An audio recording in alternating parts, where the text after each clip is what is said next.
Muy buen día a todos, partimos live una vez más acá con nuestra parashá de la semana, Parashat Kitizá, una parashá donde pasa mucho, una parashá fuerte, pero solamente antes de empezar, Be'ezat Hashem, pedir que esta clase, estos minutos de Torah que estudiamos cada semana, 2 veces a la semana, todos los miércoles y todos los viernes en la mañana, que sea para refuah Shlema de todos los jolim de Am Israel, y me gustaría pedir especialmente para Moshe Ben Reina Be'ezat Hashem, para mi papá, que escuchemos buenas noticias de refuah, de Atzlajá, de todo lo bueno Be'ezat Hashem. Muchas gracias a todos nuevamente por estar acá y con eso dicho, empezamos con nuestra clase Parashat Kitizá.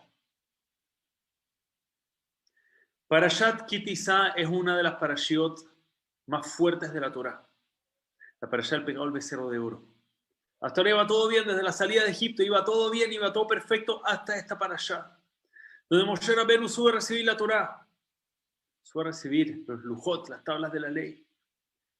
Y en ese tiempo, el pueblo judío, al calcular mal el tiempo y ver que Moshe Rabbeinu no había bajado cuando dijo que iba a bajar, entraron en pánico y en ese pánico terminan cometiendo el pecado del becerro de oro.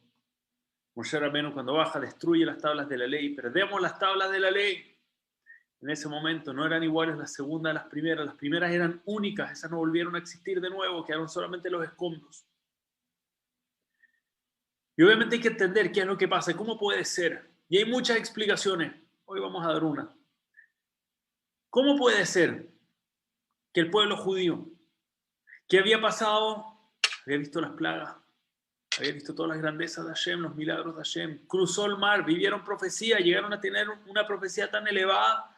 Nuestros sabios nos enseñan que el más básico del pueblo judío logró tener una profecía, una visión más elevada que los grandes profetas de la historia del pueblo judío. ¿Cómo puede ser que terminan en esto? Y una de las famosas explicaciones es que el pueblo judío, su intención real no era hacer idolatría, a pesar de que terminaron haciendo idolatría. Esa no era la intención fue que estaban tan acostumbrados a Moshe Rabbeinu, estaban tan acostumbrados a tener un líder de ese nivel, que cuando vieron que ya no estaba Moshe Rabbeinu, pensaron que murió Moshe Rabbeinu, Midrash dice que el Yetzer Hará, el instinto negativo, les mostró a ellos una imagen de Moshe Rabbeinu muerto. Ellos realmente pensaron que murió. Dijeron, ya no tenemos cómo enchufarnos con Hashem, ya ahora que no tenemos a alguien grande, no tenemos cómo conectarnos con Hashem de verdad. Entonces construyeron un becerro de oro para que sea su mediador. A través del becerro de oro poder conectarse con Hashem. Pregunta Rabbi Yaakov Galinsky. Una pregunta tan evidente. La verdad es que esta explicación es una expresión famosa, pero nunca pensé en una pregunta y es tan obvia la pregunta. ¿Por qué entraron en tanto pánico? Si todavía tenían a Aarón a Cohen, Aarón todavía estaba disponible. Aarón era del nivel de grandeza Moshe Rabbeinu, iba a ser el Cohen Gadol. No solo eso, antes de que Moshe Rabbeinu fuera el líder del pueblo judío, Aarón era líder del pueblo judío. Tenían todavía un líder ahí que los podía encaminar, que los podía guiar, los podía liderar. ¿Por qué entonces entraron en pánico? Ok, Moshe Rabbeinu tal vez no va a bajar, pero Aarón a Cohen está acá. No estamos solos. Pero ni pensaron en Aarón, ni lo consideraron ni lo tomaron en cuenta. De hecho, lo obligaron a hacer el becerro de oro. ¿Cómo puede ser? ¿Por qué no? En vez de irse a idolatría, un medio mucho más directo es irse con el futuro Cohen Gadol. Aarón, por favor, Moshe no está, te necesitamos a ti ahora para conectarnos con Hashem. ¿Por qué ni siquiera lo consideraron? Hay otra pregunta más en esta para allá. Cuando Moshe Rabbeinu, después de todo este episodio, Moshe Rabbeinu entra en un debate con Hashem. Y Moshe Rabbeinu pelea para salvar al pueblo judío al nivel que dice, si vas a destruir al pueblo judío, entonces Mejeni Nami Sifreja, bórrame de tu libro, bórrame del libro, bórrame de la Torá. Por eso famoso, no está para Tetzabé, el nombre de Moshe Rabbeinu. Moshe Rabbeinu se pone a sí mismo en línea, se arriesga a él mismo por el bien del pueblo judío. Por razón de esto es que Moshe Rabbeinu fue meritorio de que tenga un brillo especial, un resplandor especial en su rostro. Entonces Moshe Rabbeinu bajó y dice la Torá que el pueblo judío lo vio y que un temor por este brillo especial que había en el rostro de Moshe Rabbeinu.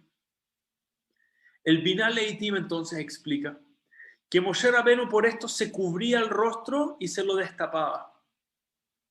Se lo destapaba cuando hablaba con el pueblo y se lo tapaba cuando no estaba hablando con el pueblo. Pregunta Rav Galinsky, no entiendo, debería ser al revés. Si estamos hablando de que el pueblo judío tiene temor de Moshe Rabbeinu, lo están viendo, wow, esto es demasiado, esta luz que sale de él. Entonces lo que tendría sentido es que se cubra el rostro para hablar con ellos Y que se lo destape cuando no está hablando con ellos. Ahí no es necesario, no están viendo la cara. ¿Por qué está inverso? Estimados, detrás de estas preguntas hay una lección de vida tan poderosa, tan importante. De repente en esos detalles que uno ve en la Torá, esas preguntitas pequeñas, uno piensa que es pequeña, viene una lección gigante. ¿Por qué el pueblo judío no fue donde Aarón? ¿Y por qué Moshe Rabbeinu yo sé, suena como no tiene nada que ver una con la otra? Les voy a compartir unas palabras impresionantes, Rabbi Yosef Yavetz. El Yavetz trae una idea tan potente. Hay una ley. Cuando una persona entraba al Beit HaMikdash, no podía pasar por el mismo portón dos veces. No podía pasar, entrar por la puerta y salir por la misma puerta. Debía pasar por distintos portones. ¿Por qué? Era más fácil entrar y salir por el mismo. Porque tenemos miedo que si la persona va a ver el mismo portón más de una vez, se va a acostumbrar y va a sentir que está entrando como si fuera por su casa. Está pasada, sí, entro, salgo, no pasó nada, no. Se va a acostumbrar como si no fuera nada, como si puede entrar y salir y no pasó nada. Como su casa, pero por favor hay que dimensionar lo que estamos hablando. El portón del Beit HaMikdash tenía 20 amos de altura, calculemos 9 metros. Un edificio 4 pisos. De altura por 10 amot, la mitad de ancho. Ese es el portón del Beit HaMikdash. ¿Realmente me vas a decir que alguien va a pasar dos veces? Mira, no pasó una, pasó dos y ahora siente que está en su casa, pero la verdad es que no es tan loco. Porque sin importar lo linda que realmente puede ser nuestra sinagoga, por ejemplo, puede tener un portón gigantesco. Efectivamente, una persona puede entrar, puede salir, después de que pasó demasiadas veces, a veces se le olvida un poco que está en la sinagoga, de repente perdemos ese como respeto que hay por el lugar, por el hecho de que lo frecuentamos mucho. Se nos olvida ese feeling que tuvimos la primera vez. Y realmente tenemos miedo de que si una persona puede pasar dos veces por el Beit HaMikdash y olvidarse que está en el Beit HaMikdash. Por eso hay una ley. La persona debe entrar por un portón y pasar por otro portón. Esta alajá es impresionante. Nos dice que una persona es capaz de acostumbrarse y sentir que el Beit HaMikdash es como su casa solo por verlo demasiado seguido. Y dice Ram Kalinsky que por esa razón el pueblo judío ni siquiera pensó en Aarón. ¿Por qué no? Ya lo tenían hace muchos años. Es verdad, Aarón era de grandeza Moshe Rabbeinu, pero no es alguien nuevo, es alguien que ya hace tanto tiempo está ahí al lado que ni pienso en él cuando necesito un grande del pueblo judío. Qué poderoso este concepto. La persona puede vivir al lado de una Aarón Cohen y no darse cuenta que tiene Aarón Cohen solo por el hecho de que lo vio muchas veces. Así como a veces nos acostumbramos que la sinagoga, it's a given. Durante la pandemia del 2020 aprendimos que no era un given. No era algo seguro que uno puede entrar a la sinagoga. Pasaron meses sin entrar a una sinagoga y es verdad, la primera vez que se volvieron a abrir las sinagogas, uno le dan ganas de llorar, no puedo creer que estoy pisando una sinagoga de nuevo. Después de un par de veces, como sí, me acuerdo cómo me sentí la primera vez que volví a entrar a la sinagoga.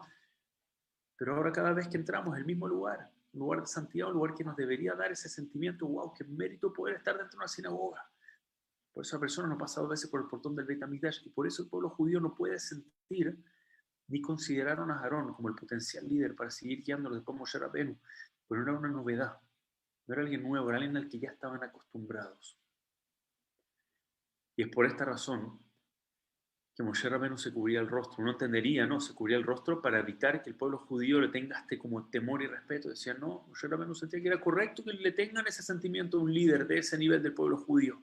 El problema es que no quería que se acostumbraran a eso. Entonces, ¿qué hacía Moshe Rabbeinu? Ocultaba su rostro para que no lo vean constantemente, para que cuando les va a hablar, les recuerdo, soy el líder y mostraba su rostro y recordaban que tenían que tenerle este respeto a Moshe Rabbeinu. Él no lo hacía por él, Moshe Rabbeinu era la persona más humilde de la historia del pueblo judío. Era por ellos, para que ellos no se acostumbren, no caigan en este error de acostumbrarse y dejar de apreciar el líder que tienen, dejar de apreciar su Beit HaMikdash, dejar de apreciar a grandes líderes como Moshe y Aarón, pero somos capaces por tener algo siempre de dejar de apreciarlo, dejar de apreciarlo. E increíblemente, el Yavet sí comenta que aún así, el líder del pueblo judío sí podía pasar más de una vez por un portón. Él podía entrar y salir por el mismo portón. ¿Por qué? Porque esa es la actitud de un grande del pueblo judío. No le pasa que entre más ve algo, más se acostumbre. Ya, sí, ya no es nada especial, al revés. Entre más pasa por la misma puerta, más lo logra apreciar. No puedo creer, mira el portón, mira dónde estoy entrando. Eso es un grande del pueblo judío. Y a eso tenemos que aspirar. Tenemos que aspirar a aprender a apreciar lo que tenemos, admirar la gente importante que está a nuestro alrededor, a querer, no, don't take for granted, no tomar como, no, sí, esta persona siempre ha estado nada especial, no, apreciar a quienes están a nuestro alrededor. Por entrar a una sinagoga, apreciamos que entramos a una sinagoga. Tenemos un hogar, apreciar que tenemos un hogar. El problema justamente es que a veces nos acostumbramos ya, no es una gran novedad, es lo de siempre. ¿Y cómo es lo de siempre? Ok, it's ok. Una vez más, se nos olvida lo que tenemos. Cuenta que hubo un señor a los 82 años, tuvo que ser hospitalizado, problema respiratorio fuerte. Estuvo meses hospitalizado, meses. Cuando finalmente despertó de algo realmente complejo, normalmente lo tuve que rehabilitar solamente para poder volver a pararse, para poder volver a moverse. Y cuando ya estaba listo para irse del hospital, lo estaban retirando, imagínense, meses estuvo out, lo estaban retirando. Y todo ese tiempo tuvieron que tenerlo con ventilación artificial. Estaban haciendo respirar en forma artificial externa. Entonces cuando se fue tuvo que pagar la cuenta, le dieron una cuenta y el hombre vio la cuenta. Todo esto por un problema respiratorio, por respirar solamente, vio la cuenta y se puso a llorar. Y la gente dijo, no se preocupe señor, hay planes de pago y hay ayudas sociales, vamos a ver cómo se arregla, no llore, le dieron tanta lástima, un señor 80 y tantos años llorando, ¿cómo lo va a pagar? Evidentemente un problema. Y el hombre dice, yo no estoy llorando por eso, dice. ¿Cómo lo voy a pagar? Yo me las voy a arreglar, voy a ver cómo se paga esa cuenta. Dice, no estoy llorando por eso. Estoy llorando porque tengo 82 años y nunca me detuve a pensar cuánto vale respirar. Llevo 82 años respirando y nunca lo aprecié hasta el día de hoy. Esto es real. Respiramos en el día a día. No tenemos idea porque lo vemos siempre. Estamos acostumbrados. ¿Qué voy a estar agradeciendo por respirar? Es obvio. Está bien. Eso es lo correcto. Eso está bien. A veces no apreciamos lo que tenemos. Por caminar, por respirar, por ver, escuchar. Tener seres queridos a nuestro alrededor. Tener un techo donde vivimos. Tener comida para alimentar a nuestra familia. A veces no apreciamos cosas solo por el hecho de que ya lo vimos tantas veces. Lo vimos una y otra vez. Sentimos que no tiene nada especial. Y es un error muy grande. Y ese error lo aprendemos también en esta parashá, cuando Moshe Rabbenu destruye las tablas. En el episodio donde se destruyen las tablas, la Torá entra a describirnos lo hermosas que eran las tablas de la ley. En este episodio, la Torá empieza a contarnos lo lindas que eran estas tablas de la ley. Podemos imaginar estas tablas cúbicas gigantes de piedra preciosa. Pero ¿por qué la Torá lo escribe acá? Porque tiende a pasar que solo apreciamos lo lindo que era algo cuando se destruye. Cuando ya no lo tenemos, decimos, wow, qué bueno que eran los tiempos donde tenía tal y tal cosa. A veces no apreciamos lo que tenemos y es un error tan grande. Si somos capaces de apreciarlo, siempre vamos a estar alegres. Siempre vamos a sentir las personas más afortunadas del mundo, porque cuántas bendiciones tenemos en nuestras vidas. Pues intentemos contarlas de verdad. Vamos a ver, son innumerables. Pero a veces no las apreciamos, ni pensamos en ellas, porque siempre han estado a nuestro lado. Como el pueblo judío con Aharón a Cohen a su lado. Ni pensaron en él cuando desapareció Moshe Rabbeinu. Estimados, que tengamos siempre el dejut de apreciar las bendiciones que Hashem nos da en este mundo. We don't take it for granted. Y a veces si se nos olvida cuáles son, cerremos los ojos y empecemos a pensar. Empecemos a pensar cuáles son las cosas que tenemos. Tal vez no las tuvimos. Hay una posibilidad que no las hubiésemos tenido. No esperemos a que se quiebren para apreciarlas. No esperemos que lo hablen o Dios no lo quiera. Alguien ya no esté. Ahora, hoy, las bendiciones que tenemos, apreciarlas. Agradecer por ellas cada día. Hodul Hashem Kitov Kile Olam Hasdo. Agradecer al Creador del universo por todo el bien que tenemos. Nos va a cambiar la vida. Vamos a darnos cuenta y vamos a caminar todos los días nuestras vidas por las calles sintiendo que somos las personas más afortunadas del mundo. Que así sea. Bezat Hashem. Hazak Baruch. Shabbat Shalom. Umevorach a todos.